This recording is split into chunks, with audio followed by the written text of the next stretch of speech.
is to take a brave look at your life. Look at your life right now where it is. So let me ask you some questions. As you begin to look out on the future, look out on this year, let's take personal inventory. What has brought you here? As you begin to look at the things that took place this past year, did you get out of it what you wanted? Did you achieve the goals that you set out to achieve? What part of your life or what things did you do that you don't want to be a part of your life? Are there any people, as you begin to look at your life and look at where you want to go and what you want to do, are there any people that might be some dead weight that you need to think about unloading? Because what you have found through that relationship, that it's more toxic than it is nourishing, is more debilitating than it is empowering, and so now you've got to make a decision. See, many of us won't be able to move forward because we're not taking true inventory of our lives. As you begin to look at your emotional, your spiritual, and intellectual development, how many books did you read? How many seminars did you attend? How many classes that you take to begin to develop yourself professionally, to improve your craft or your skill? How many new things that you learn? Just take some personal inventory, just thinking. Beginning to know yourself. What are the things about your past that has influenced you right now? What's your philosophy of life? What are your beliefs, things that you feel very strongly about? What are some of the things that you have picked up along the way that you've been doing them for so long you think that they're you, that you need to begin to re-examine them and perhaps get them out of your life? See, a lot of things we're doing, we do unconsciously because we picked it up somewhere in life. A friend of mine out of Chicago named Rhea Steele, I was at her house to have dinner, and Rhea, who was born in Chicago, has a tremendous Southern drawl. After I met her mother, I said, where did Rhea get her Southern drawl from? She said, my sisters came up from Kentucky, and they used to be her babysitter. And she picked it up while in their presence. And Rhea still has that drawl. What is it that you picked up somewhere in life that might be a liability to you? What fear, what beliefs that you're holding on to tenaciously that's no longer allowing your life to work? It's not enabling you to produce the results that you want to produce in your life, and you're still clinging to them. See, as we go into a new world, there's some old behaviors that just won't fit. What are the events? What are the circumstances? What are the people that have shaped you? Just thinking. What are the things that you need to let go? Some things that have cost you pain, that's stifling your growth and development. What are those things? As you begin to look at your profession or your career, what is it that you need to do to begin to upgrade your skills or your knowledge, to continue for you to be competitive in the marketplace? As you begin to look at yourself and ask some of these questions, what is something that you're good at? Are you living your passion? Are you living your dream? What do you regard as your greatest personal achievement?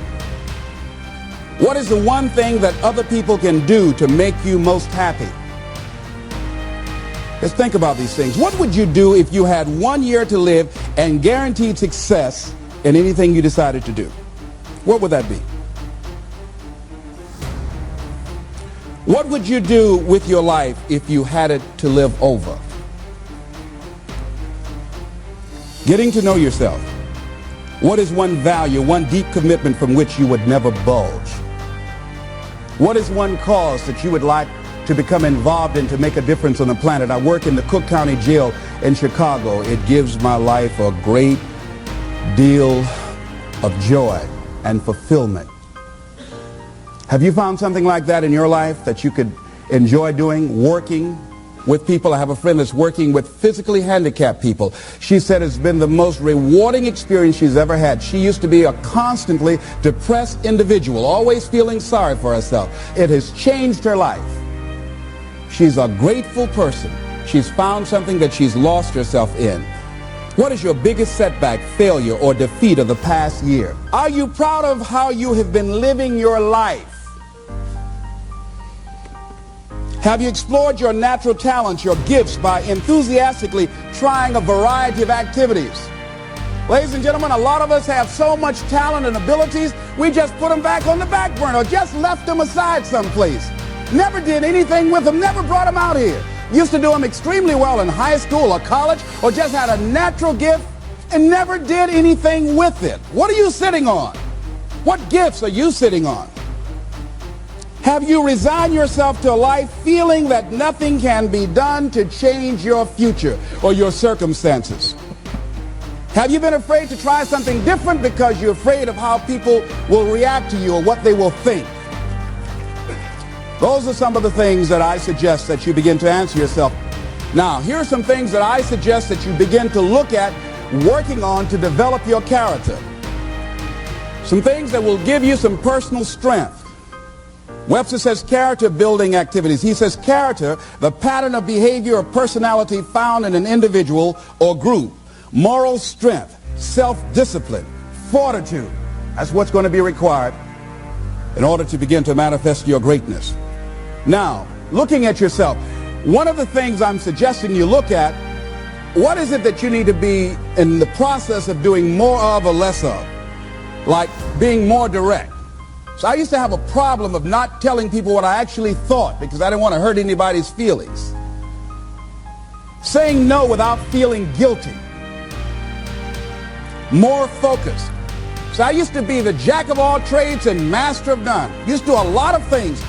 One year I decided to do one thing well. I looked at all of my talents and I decided the strongest one, my ability as a speaker, that's the one I'm going to focus on.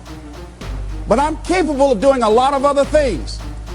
But only when I decided to focus that I begin to reap the rewards of my talent. And then after you do that, you can begin to expand and use the other talents that you have. Deciding to keep your word. If you just decide, I'm going to keep my word. If I say something, I'm going to do it regardless. Being more considerate. More trusting.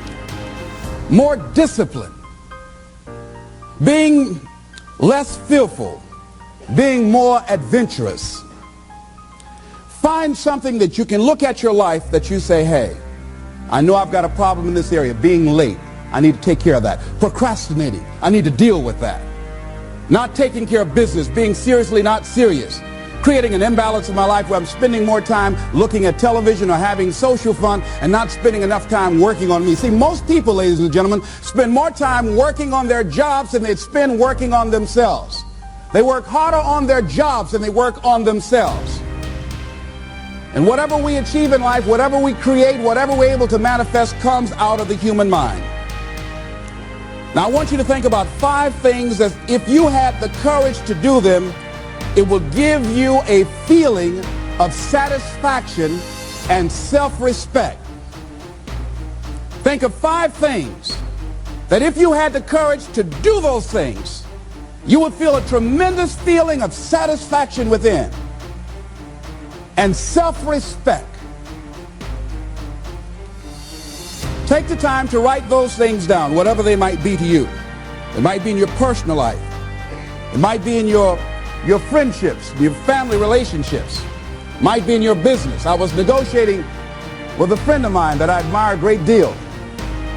And this person went back on their agreement. And I did not challenge them on it. Number 1, because of my admiration for her. Number 2, because I really wanted the business. And I think she sensed that. So I didn't want to seem too picky, and I was nervous about it. And I was cowardly. Because I should have said, listen, that's not what we agreed to. I should have called her on that. But I didn't want to look bad or to appear to be negative or risk losing the business. Look at 5 things that if you had the courage to do those things, that you would do those things.